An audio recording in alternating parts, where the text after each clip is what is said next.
So if you've ever heard me talk about niching down or focusing or what have you, you likely have come back with the question, how do I find a niche? How do I find an area to focus? How do I make sure that when people ask other friends about a product category, that I'm the first one they think of, right? How do I take that Google search response, but in their head, right? How do I win by taking a corner?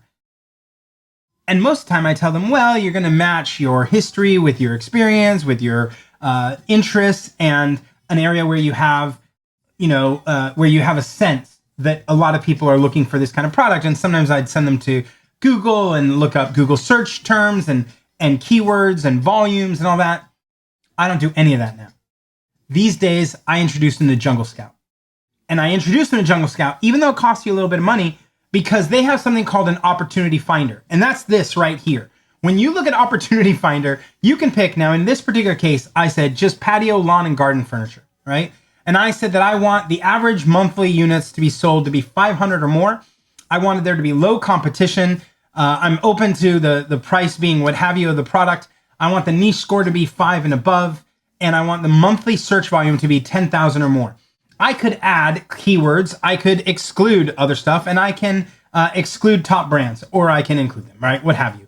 And when I do this, what Jungle Scout is going to do is pull all the data from Amazon and tell me, here's where you're seeing all this. Well, here, let me just show you, right? So when I click on search, what I get is all of these answers, right? These are all niche scores that are very high. Competition is very low.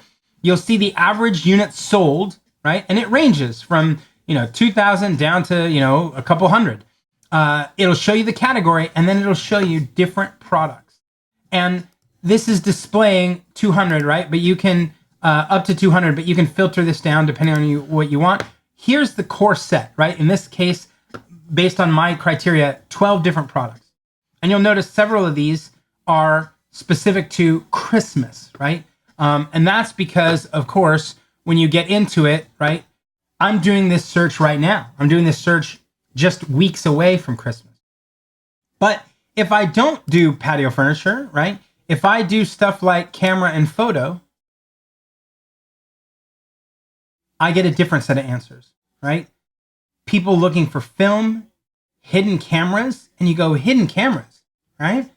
This is a great space to look at it. What if I don't do cameras, right? What if I do home and kitchen, right? 71 different products in this list. And you may find, right, a particular space and you go, okay, wow, I didn't realize this. I didn't realize, did you know 1,000 a month? There were more than 1,000 snow globes. And here's another set of snow globes, right? So 887. Here's another 1,000. I don't know what you'd have to do to create a website that targets snow globes, but I can tell you, right, that this is an interesting space. Christmas pillows, 4,000 units sold, right? My point is this: the tools exist to tell you what people are buying, what they're looking for, how much competition there is, etc. Of course, if I change that competition score, right? If I said, hey, I'm open to having really high competition in home and kitchen, right? What's going to happen?